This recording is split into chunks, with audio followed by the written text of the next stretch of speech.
ധ്വനിയിൽ നമ്മളോടൊപ്പം ഉള്ളത് ശ്രീ കലാഭവൻ സാബു സാറാണ്. കേരളത്തിലുടനീളം പണ്ടുകാലത്ത് മുഴങ്ങിക്കേട്ടിരുന്ന ഒരു ശബ്ദത്തിനുടമ, കലാഭവൻ്റെ സ്വന്തം കലാഭവൻ സാബു. നമസ്കാരം. നമസ്കാരം സാബു ചേട്ടാ, എന്തൊക്കെയുണ്ട് വിശേഷങ്ങൾ? നല്ല വിശേഷം. ഇപ്പോഴത്തെ പ്രൊജക്റ്റ് കാര്യങ്ങൾ? ഇപ്പോൾ പ്രൊജക്റ്റുകൾ എന്ന് പറഞ്ഞാൽ നമ്മൾ കുറച്ച് സിനിമകൾ ഇപ്പോൾ നമ്മൾ ചെയ്തു വെച്ചിട്ടുണ്ട്. അത് ഒന്ന് പുറത്തേക്ക് വരണം. ഒരു 2 പടത്തിൻ്റെ വർക്ക് നമ്മൾ കഴിഞ്ഞു.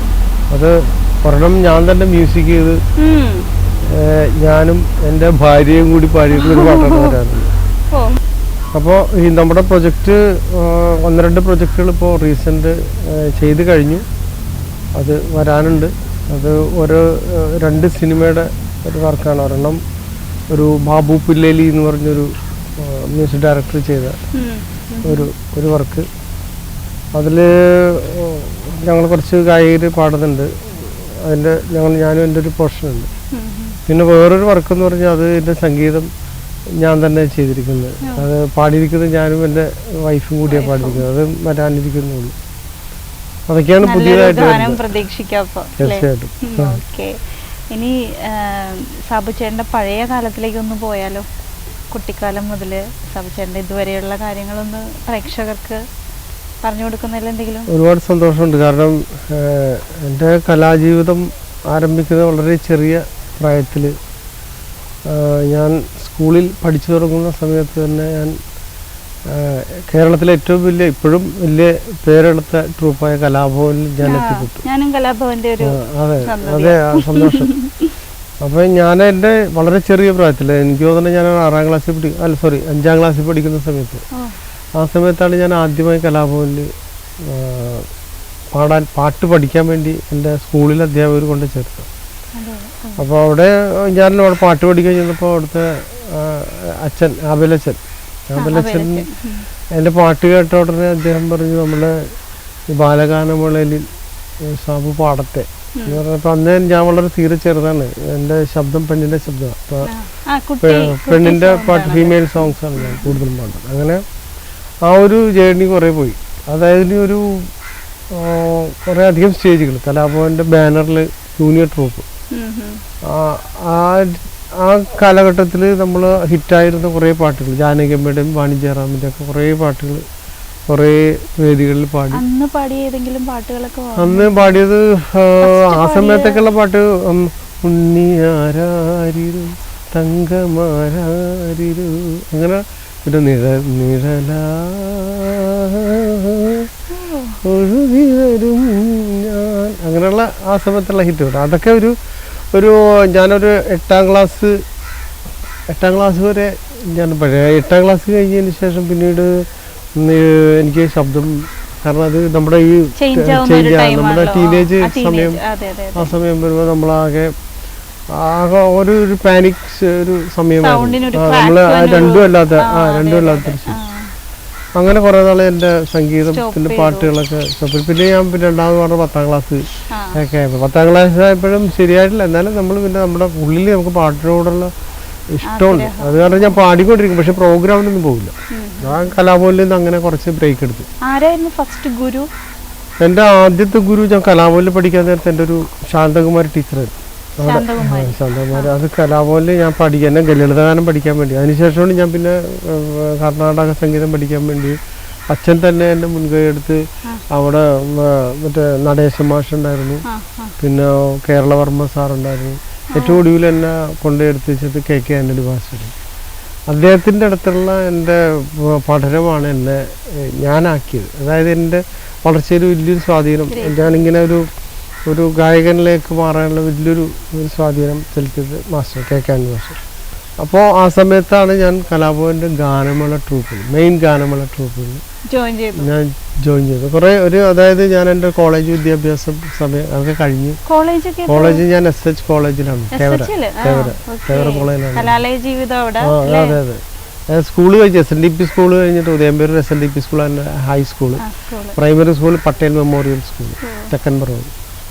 അതിന് ശേഷമാണ് ഞാൻ തേവര കോളേജിൽ ചെല്ലുന്നത്. തെക്കൻ പറവൂര്. തെക്കൻ പറവൂർ എൻ്റെ ഉദയംപേരൂരാണ് ഞാൻ ജനിച്ചെങ്കിലും എൻ്റെ പ്രൈമറി സ്കൂള് തെക്കൻ Paravur Patel memorial school, high school Udayamperoor SNDP HS. പിന്നെ കോളേജ് പ്രീ ഡിഗ്രി കോളേജിൽ പോയുള്ളൂ കേട്ടോ. ഡിഗ്രി ഒന്നും ചെയ്യാൻ പറ്റില്ല. പക്ഷെ ആ വർഷം ഞാൻ കോളേജിൽ ആ 2 പ്രീ ഡിഗ്രി തന്നെ എനിക്ക് ഭയങ്കര ഒരു എന്താ പറയുക, കോളേജിൻ്റെ എല്ലാ ഒരു ആംബിയൻസും ക്യാമ്പസിന്റെ എല്ലാം നമുക്ക് അതിന്റെ എല്ലാവർക്കും അത് സാധിക്കാറില്ല. സാധാരണ ഈ ഒരു ഇതിലേക്ക് ഇറങ്ങുമ്പോൾ എല്ലാവരും ഈ ഒരു വഴി തന്നെ. അന്ന് എൻ്റെ സമയത്തൊക്കെ അവിടെ പഠിച്ചിരുന്ന ആളായിരുന്നു നമ്മുടെ പ്രതിപക്ഷ നേതാവ് VD സതീശൻ. അങ്ങനെ കുറെ പ്രഗത്ഭരായ ആൾക്കാർ ആ സമയത്ത് എൻ്റെ സീനിയർ ആയിരുന്നു അവരൊക്കെ.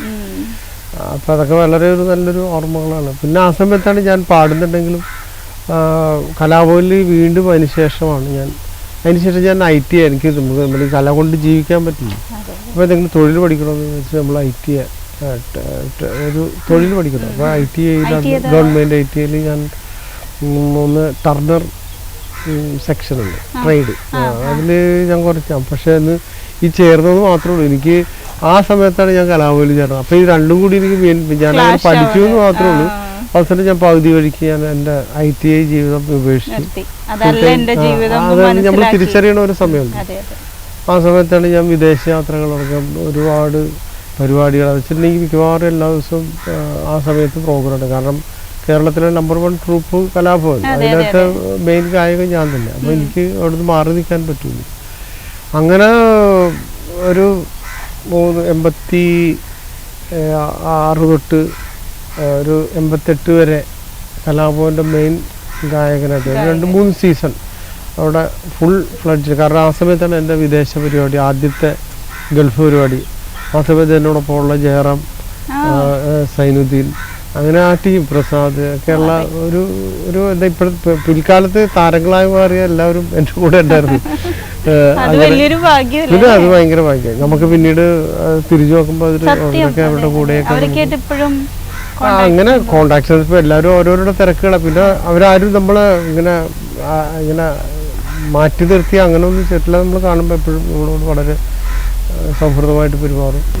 പിന്നെ ഗാനമേളകളാണെങ്കിലും ആ ഒരു കാലഘട്ടത്ത് ഞാൻ കലാഭവനിൽ നിന്ന് പാടിക്കഴിഞ്ഞിട്ടൊരു 88 വരെ ഞാൻ കലാഭവനിൽ 88ൻ്റെ ഒടുവിൽ ഞാൻ എറണാകുളത്തെ വേറൊരു മികച്ച ട്രൂപ്പായ കൊച്ചിൻ ഹരിശ്രീയിൽ ഞാൻ പാടി. കൊച്ചിൻ ഹരിശ്രീയിൽ അന്ന് ഹരിശ്രീ അശോകൻ, അങ്ങനെയുള്ള കുറേ NF വർഗീസ്, അങ്ങനെയുള്ള നിരവധി ആയിട്ടുള്ള കലാകാരന്മാർ അവരുണ്ട്. എപ്പോഴും അവർ ഗാനം ആ സമയത്ത് ഹരിശ്രീയിൽ ഞാനൊരു കുറേ വർഷം പാടി. കുറേ വർഷം എന്ന് വെച്ചിട്ടുണ്ടെങ്കിൽ എൻ്റെ വിവാഹത്ത് ഒക്കെ നടക്കുന്നു ആ സമയത്താണ്. കാരണം ഹരിശ്രീയിൽ പാടാൻ വന്ന ഒരു ഗായിക പാർട്ട്ണറായി വരും. അപ്പം അതൊക്കെ ആ ഒരു ലവ് മാരേജ് അപ്പോൾ പറയേണ്ട ആവശ്യമില്ല. ഒരു ട്രൂപ്പിൽ ഞങ്ങൾ ഒരുമിച്ച് പാടുന്നു. അതിനുശേഷം പിന്നീട് കുറേ നാളുകളുടെ പരിചയവും ഇതൊക്കെ കൊണ്ട് പിന്നെ അവസാനം ഞങ്ങൾ ഒരുമിച്ച് ജീവിക്കാൻ തീരുമാനിക്കുന്നു. അങ്ങനെ ഏകദേശം ഒരു 90കളിൽ ഞങ്ങൾ അവിടുന്ന് ഹരിശ്രീയിൽ നിന്ന് മാറി. ഞാൻ 90കളിൽ 93 വരെയൊക്കെ അവിടെ ഉണ്ടായിരുന്നു. 94 ഞാൻ വേറൊരു സമിതി സ്വന്തമായിട്ട് ഞാനൊരു സമിതി രൂപത്തിൽ കൊച്ചിൻ ശ്രീ എന്ന് പറയും, ശ്രീ. അപ്പോൾ അതൊരു എനിക്ക് തോന്നുന്നത് ഒരു 94 തൃപ്പൂണിത്തുറ അത്തച്ചമയത്തിൽ എന്തായിരുന്നു ആ പരിപാടി ഉദ്ഘാടനം. അത് ഞാൻ ഓർക്കണത് കാരണം എൻ്റെ ഒരു ഫംഗ്ഷനൊക്കെ ഞങ്ങളൊരു ടീമായിട്ടുണ്ട്. പക്ഷെ നല്ല കുറേ പ്രോഗ്രാംസ്. അപ്പോൾ ഞാൻ അതിനൊക്കെ ആ സമയത്തൊക്കെ കുറച്ച് ഒരുപാട് ഇങ്ങനെ സ്ഥലങ്ങളിലൊക്കെ നമുക്ക് ഡിമാൻഡ് വരും. ഇങ്ങനെ കലാഭവൻ സാബു ആ പേരുണ്ട്. പിന്നെ നമ്മൾ കുറേ വേദികൾ നേരിട്ട് ആൾക്കാരോട് പാടിയിരുന്നു. അപ്പം ഇന്നത്തെ പോലത്തെ മീഡിയ അല്ലെങ്കിൽ ഫേസ്ബുക്കോ അതൊന്നും ഇല്ലാത്ത, TV പോലും ഇല്ല. അപ്പോൾ ആ സമയത്ത് നമുക്കിങ്ങനെ ജനങ്ങളുടെ ഇടയിൽ അവർ തരുന്ന കയ്യടിയും അവിടെ കിട്ടുന്ന പേരും അത്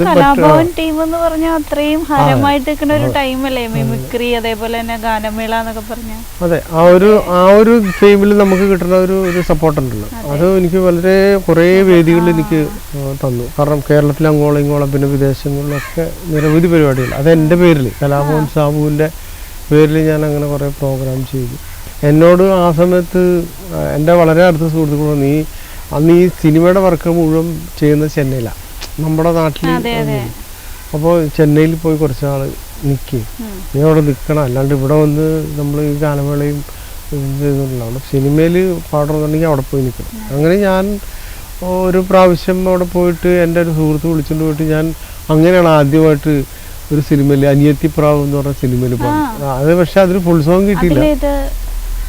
അത് വെണ്ണില കടപ്പ്, അതിനകത്ത് ഒന്നോ രണ്ടോ വരിയുള്ളൂ എൻ്റെ. വളക്കൈ പാടും പെണ്ണാളുണ്ടോ, അതാണ് ഞാൻ പാടിയത്.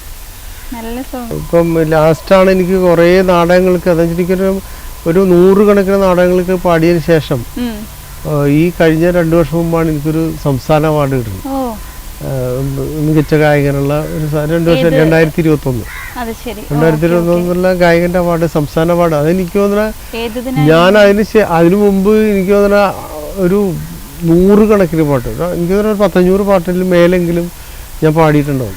പക്ഷെ അതിനൊന്നും എന്നെ ഈ പരിഗണിച്ചിട്ടില്ല. ഈ വർഷം അത് നമ്മളതിലൊന്നും അതിന് അന്ന് കിട്ടിയില്ലല്ലോ. അപ്പൊ അത് ഞാൻ വളരെ സന്തോഷം, നമുക്കത് ആ സമയത്തെങ്കിലും കിട്ടിയല്ലോ. പക്ഷെ അതുപോലെ എന്നെക്കാളും നല്ല കഴിവുള്ള ഒരുപാട് ആൾക്കാരുണ്ട്, എനിക്കറിയാം. നമുക്ക് നല്ല ബോധമുണ്ട്. ഇപ്പോഴത്തെ കാണുന്ന ആ ഒരു സൗകര്യങ്ങളൊന്നും ഇല്ലാണ്ട് അവരുടേതായിട്ടുള്ള ലോകത്ത് പോകുന്ന കുറേ ആൾക്കാരാണ്. പക്ഷെ എനിക്കും എൻ്റെ ഏറ്റവും വലിയ അഡ്വാൻറ്റേജ് പറഞ്ഞാൽ എനിക്ക് ഇങ്ങനെ ചെറിയ പ്രായത്തിൽ തന്നെ ഈ ഒരു ബാനർ കിട്ടി, പിന്നെ അതുവഴി വരുന്ന കുറേ അത് ഞാൻ ദൈവത്തോട് നന്ദി പറയുന്നു. 1993 കേരളത്തിൽ തുടക്കം കുറിച്ചൊരു ചെറിയ സ്ഥാപനം പിന്നീട് ആഗോളതലത്തിൽ പ്രവർത്തിക്കുന്ന ഒരു വലിയ ട്രാവൽ മാനേജ്മെന്റ് ശൃംഖലയായി വളർന്നു. Osaka group travel and tourism, global education services, medical tourism മുതലായ വിവിധ തരം മേഖലകളിലായി ഒസാക്ക ഗ്രൂപ്പിന്റെ 5 വിവിധ കമ്പനികൾ ഇന്ന് വിജയകരമായി പ്രവർത്തിച്ചു വരുന്നു. ഇന്ത്യ ഗവൺമെന്റിന്റെ അംഗീകാരത്തോടുകൂടി foreign money exchange and tour operations, കൂടാതെ visa services, global air ticketing, travel insurance services, holiday packages, abroad studies എന്നിങ്ങനെ മറ്റനവധി യാത്രാ സംബന്ധമായ സേവനങ്ങളും.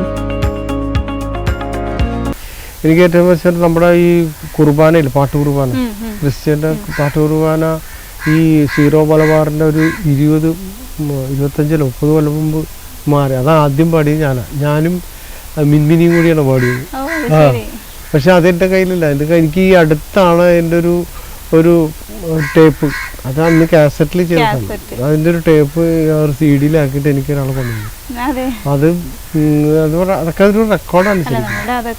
എന്നോട് പലരും ചോദിക്കും നിങ്ങൾ അന്ന് പാടി, ഞാൻ പറഞ്ഞില്ല, എൻ്റെ അടുത്തേക്കില്ല. പക്ഷെ ഈ കുറേ ആൾക്കാർ നമ്മളെ ഇങ്ങനെ കുറേ ഇപ്പോഴെന്ന് വെച്ചിട്ടുണ്ടെങ്കിൽ എവിടെയാണെങ്കിലും ഏത് ലോകത്താണെങ്കിലും നമുക്ക് ആളുകളായിട്ട് കമ്മ്യൂണിക്കേറ്റ് ചെയ്യാൻ പറ്റും ഈ സോഷ്യൽ മീഡിയ. അങ്ങനെ കുറെ ആൾക്കാർ നമ്മൾ കണ്ട്, സോഷ്യൽ മീഡിയ വളരെ പക്ഷെ നമ്മളൊന്നും അത് ശരിയായ രീതിയിൽ ഉപയോഗിക്കില്ല. അതിൻ്റെ ഒരു ചെറിയൊരു പോർഷൻ മാത്രമേ നമ്മൾ വല്ല ഒരു പാട്ടിടുമ്പോൾ ഫേസ്ബുക്കിൽ കുറച്ച് പേര് കാണും, കുറച്ച് പേര് ഇപ്പോഴും സമയമുണ്ട്. നമുക്കത് ഒരു എനിക്കങ്ങനെ എൻ്റെ കഴിഞ്ഞു പോയതിനെപ്പറ്റി യാതൊരു റിഗ്രറ്റും ഇല്ല. ഞാൻ ഇപ്പോഴും എന്തോ എനിക്ക് ദൈവം തന്നാലും ഞാൻ വളരെ സന്തോഷമാണ്.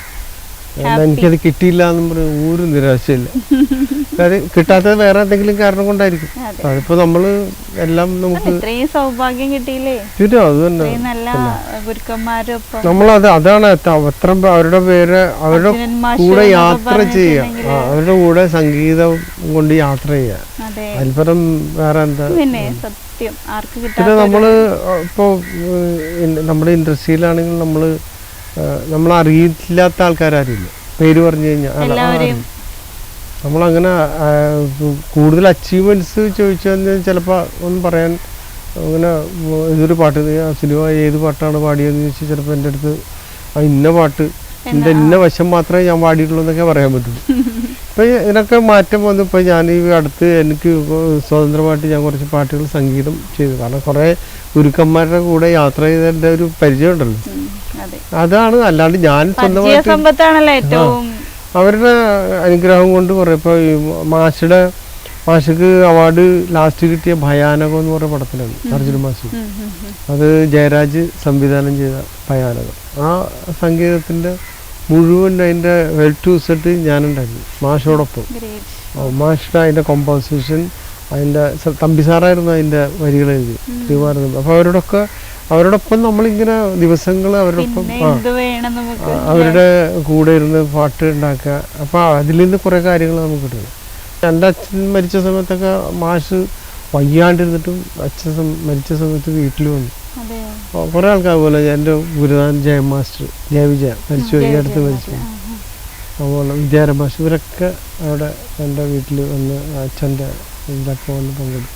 അമ്മയുണ്ട്, അമ്മ ഉണ്ട്. ഞങ്ങൾ 2 മക്കളെ. എനിക്കൊരു സഹോദരി, ഒരു പച്ചാളത്ത് വിവാഹം കഴിച്ചിരിക്കുന്നു. സഹോദരി അങ്ങനെ പുള്ളി കുടുംബിനിയായിട്ട് അങ്ങനെ ഭർത്താവ് കൊച്ചിൻ പോർട്ടിൽ ജോലി ആയിട്ടൊക്കെ അങ്ങനെ. അമ്മ സാധാരണ വീട്ടിലുള്ള പുറത്തേക്കെന്ന് പറഞ്ഞാൽ അധികം പോകാറില്ല. വീട്ടിൽ പുള്ളിക്ക് വേറെ ആരോഗ്യ പ്രശ്നം, ഷുഗറുണ്ട്, അതിനുള്ള മെഡിസിൻ കാര്യങ്ങളൊക്കെ. പിന്നെ എനിക്ക് 2 മക്കളാണ്. മക്കള് ഒരാളുടെ മോളാണ് മൂത്തത്. മോളുടെ കല്യാണം കഴിഞ്ഞു. അവര് പിന്നെ അവള് പാടും. മക്കള് 2 പേരും മ്യൂസിക് ഉണ്ട് അവർക്ക്. കാരണം ഭയങ്കരമായിട്ട് അച്ഛൻ്റെ എൻ്റെ മാത്രമല്ല, അമ്മ നല്ല പാട്ടുകാരി. അപ്പൊ അത് മോള് നന്നായിട്ട് പാടും. മോള് ഇവിടെ കുറെ പ്രോഗ്രാംസിനൊക്കെ പാടിയിരുന്നു. പിന്നെ അവള് മറ്റേ ഈസ്റ്റ് വെസ്റ്റിന്റെ ആൽബത്തിലൊക്കെ പാടിയിട്ടുണ്ട്. പിന്നെ കുറെ ഡിവോഷണൽ സോങ്സ് അങ്ങനെ. പിന്നെ ആ കൊറോണ സമയത്തായിരുന്നു കല്യാണം, 2003. അത് അവൾ എഞ്ചിനീയറാണ്, ബേസിക് എഞ്ചിനീയർ, സിവിൽ എഞ്ചിനീയറാണ്. ഇപ്പോൾ ഭർത്താവും എഞ്ചിനീയർ. അവർ 2 പേരും അബുദാബിയിൽ സെറ്റിൽ ചെയ്തിട്ട് അവിടെ താമസം. പിന്നെ മോൻ അവൻ ഇപ്പം ഡിഗ്രി പഠിക്കുന്നു, രാജഗിരി കോളേജിലാണ് പഠിക്കുന്നത്. അപ്പോൾ പുള്ളി മ്യൂസിക്കൊക്കെ ഇഷ്ടമാണെങ്കിൽ പുള്ളി പാട്ടൊന്നും ഇല്ലായിരുന്നു, കീബോർഡ് ആണ് പുള്ളി. പിയാനോ പഠിച്ച് പുള്ളി ഇടയ്ക്ക് ഇങ്ങനെ ചെറിയ ഫ്യൂഷൻ പ്രോഗ്രാംസിലൊക്കെ പുള്ളിയുടെ ഫ്രണ്ട്സ് എല്ലായിടത്തും പോകുന്നില്ല. ഈ അടുത്ത് പുള്ളി കുറച്ച് പാട്ടം പാടാൻ തുടങ്ങി. അപ്പോഴാണ് എനിക്ക് സമാധാനം. ഈ അടുത്ത് കുറച്ച് പാട്ടുകളൊക്കെ ഇട്ട് ആൾക്കാർ ഭയങ്കരമായിട്ട് എന്നെ കഴിഞ്ഞ ദിവസം പല പ്രഗത്ഭരായിട്ടുള്ള കുറെ ആൾക്കാർ നന്നായി പാടുന്നുണ്ട്. അല്ല അത് ആരായാലും നമുക്കിത് ഇങ്ങനെ ചെയ്യിപ്പിക്കാൻ പറ്റില്ല. അവര് തന്നെ തോന്നി നമ്മൾ ചെയ്യും. അപ്പൊ അതും നമ്മള് ദൈവത്തിന് നന്ദി പറയാം. കാരണം ആ സമയത്ത് അവർക്ക് അങ്ങനെയൊക്കെ ചെയ്യാൻ തോന്നി, അവർക്കത് അതിനോടുള്ളൊരു ഇഷ്ടം കൊണ്ടാലേ പറ്റും. ഒരു പാഷൻ, നമ്മുടെ ഉള്ളിൽ ആ ഫയർ ഉണ്ടെങ്കിൽ എനിക്ക് അല്ലാണ്ട് ഞാനും കൊണ്ട് ചെറുപ്പത്തിലെ ഒരു ഫയർ ഉണ്ടായത് കൊണ്ടിട്ടാണല്ലോ ഇത്രയും ഒരു നിലയിലെത്തിയത്. എല്ലാവരും അതെ, നമ്മൾ ജനിച്ചു വീഴുമ്പോഴേക്കും എല്ലാവർക്കും കഴിവുണ്ട്. സത്യം പറഞ്ഞാൽ ഇപ്പൊ ഏത് കുട്ടികൾക്കാ കഴിവില്ലാത്തത്? ഞാൻ അതിനുശേഷം എൻ്റെ വന്ന കുറേ വർക്കുകൾ ഞാൻ ചെയ്തു. അതിന് ഓൺ ചെയ്തിട്ട് കുറേ വർക്കുകൾ. അതിൽ ഞാൻ പാടിപ്പിച്ച പാട്ടുകാരാണ് മധു ബാലകൃഷ്ണൻ, അതുപോലെ തന്നെ ഇപ്പോഴത്തെ ഒരു ഗണേഷ് സുന്ദരം. പിന്നെ ഇവിടെയുള്ള എറണാകുളത്തുള്ള ഒട്ടുമിക്ക ഗായകരും ഞാൻ എൻ്റെ ആ വർക്കിൽ പാടിച്ചു. ഞാനായിരുന്നു ആ വർക്ക് കണ്ടക്ട് ചെയ്തത്. കുറേ ഒരു 10-300ഓളം പാട്ടുകൾ ഞാൻ ഈ പഴയ പാട്ടുകൾ കവർ ചെയ്തു. പിന്നെ 2ാമത് എടുത്തു. അതിപ്പോഴും നെറ്റിലൊക്കെ ഉണ്ട്. സൗജന്യ ഏറ്റവും ഇഷ്ടപ്പെട്ട കുറച്ച് ഗാനങ്ങൾ പെട്ടെന്ന് പറയാൻ പറ്റിയത്, മനസ്സിലേക്ക് ഓടി വരുന്നത്, ലിസ്റ്റിൽ പെട്ടത് ഏതെങ്കിലും? ഇതിപ്പോ അങ്ങനെ ചോദിച്ചു കഴിഞ്ഞാൽ എല്ലാം ഇഷ്ടമാണ് എങ്കിലും പറഞ്ഞ മാതിരി ചില ഗാനങ്ങളോട് ഒരു പ്രത്യേക ഇഷ്ടം ഉണ്ടാവുമല്ലോ. എല്ലാ പാട്ടും ഇപ്പോൾ അർജുന മാഷിൻ്റെ പാട്ട് ഞാൻ പല പ്രാവശ്യം ഞാൻ ഇങ്ങനെ നമ്മളിങ്ങനെ വെറുതെ ഇരുന്ന് പാടാൻ മൂളാൻ പറ്റിയ കുറേ പാട്ടുകളുണ്ട്. മാഷ് ഒന്ന് മൂളോ ചെറുതായിട്ട്?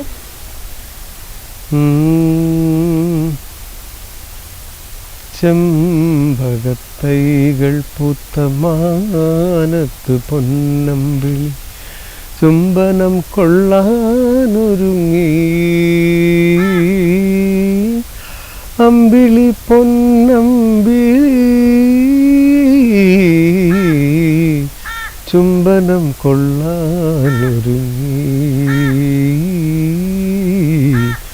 ചുംബനം കൊള്ളാനൊരുങ്ങി. ഭക്തിഗാനങ്ങളും അല്ലേ? ഭക്തിഗാനങ്ങള് ഞാൻ ഭക്തിഗാനങ്ങളും ക്രിസ്ത്യൻ ഭക്തിഗാനങ്ങള് കുറെ പാടിയിട്ടുണ്ട്. കുറെ കലാഭവന്റെ തന്നെ കുറെ ക്രിസ്ത്യൻ ഭക്തിഗാനങ്ങൾ. ഞാൻ ഭക്തിഗാനങ്ങളുടെ തുടക്കം കലാഭവനിൽ ആബേലച്ചന്റെ പാട്ടുകളിലൂടെയാണ് നമ്മൾ ഭക്തിഗാനം. മിമിക്രിയും അതേപോലെ തന്നെ ചെറുതായിട്ടൊക്കെ പരീക്ഷിച്ചിട്ടുണ്ട്. മിമിക്രി ആ സമയത്ത് ഇവര് എന്റെ കൂടെ വായിക്കണവരൊക്കെ എല്ലാവരും മിമിക്രി. അപ്പൊ ജയറാമൊക്കെ പ്രാക്ടീസ് ചെയ്യുന്നതും അവരുടെ ഓരോ പ്രകടനങ്ങളൊക്കെ നമ്മളിങ്ങനെ എപ്പോഴും കണ്ടോണ്ടിരിക്കില്ല. അപ്പൊ നമ്മൾ അറിയാണ്ട് ഞാൻ അങ്ങനെ സ്റ്റേജിലൊക്കെ അങ്ങനെ മമ്മൂക്കൊന്നും ചെയ്തിട്ടില്ല. ഉമ്മറിനെ കയറി ശോഭേ ഇനിയും നീ ആ വൃത്തികെട്ട ക്ലബിൽ പോയാൽ അടിച്ച് നിന്റെ ഉണപ്പുല്ല് തെറിപ്പിക്കുന്നു. അത് ഇവരുടെ ഈ മറ്റേ എന്താ പറയാ ഇതിന്റെ കൂടെ ഇങ്ങനെ പൊടിയേറ്റ് കിടക്കണല്ലേ.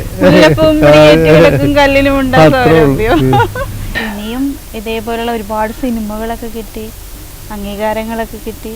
ഇനിയും ഉയരങ്ങളിലേക്ക് തന്നെ പോകട്ടെ. ദൈവം അതിന് എല്ലാം ശ്രീരാഗം എന്ന് പറഞ്ഞ രാഗത്തിന്റെ പേരുള്ള എന്റെ മുന്നിലിരിക്കുന്ന നിനക്കും എന്റെ എല്ലാ ആശംസകളും. പോതി ഡിവോഷനിൽ ഞാൻ കുറച്ച് നാളായിട്ട് കേൾക്കാൻ തുടങ്ങുന്നു. അപ്പോൾ എല്ലാവർക്കും ഇതിൻ്റെ ഈ ചാനലിലും അതുകൊണ്ട് ഇതുപോലുള്ള ഇതിന് പിന്നിൽ പ്രവർത്തിക്കുന്ന എല്ലാവർക്കും എല്ലാ ഐശ്വര്യങ്ങളും അഭിവൃദ്ധി ഉണ്ടാവട്ടെ എന്ന് ഞാൻ പ്രാർത്ഥിക്കുന്നു. ഷാബുചേട്ടന് ഞങ്ങളുടെ ഒരുപാട് നന്ദി. പോതി ഡിവോഷണലിന്റെ ഒരുപാട് നന്ദി. 1993 കേരളത്തിൽ തുടക്കം കുറിച്ചൊരു ചെറിയ സ്ഥാപനം പിന്നീട് ആഗോളതലത്തിൽ പ്രവർത്തിക്കുന്ന ഒരു വലിയ ട്രാവൽ മാനേജ്മെന്റ് ശൃംഖലയായി വളർന്നു. Osaka group travel and tourism, global education services, medical tourism മുതലായ വിവിധ തരം മേഖലകളിലായി ഒസാക്ക ഗ്രൂപ്പിന്റെ 5 വിവിധ കമ്പനികൾ ഇന്ന് വിജയകരമായി പ്രവർത്തിച്ചു വരുന്നു. ഇന്ത്യ ഗവൺമെന്റിന്റെ അംഗീകാരത്തോടുകൂടി foreign money exchange and tour operations, കൂടാതെ visa services, global air ticketing, travel insurance services, holiday packages, abroad studies എന്നിങ്ങനെ മറ്റനവധി യാത്രാ സംബന്ധമായ സേവനങ്ങളും.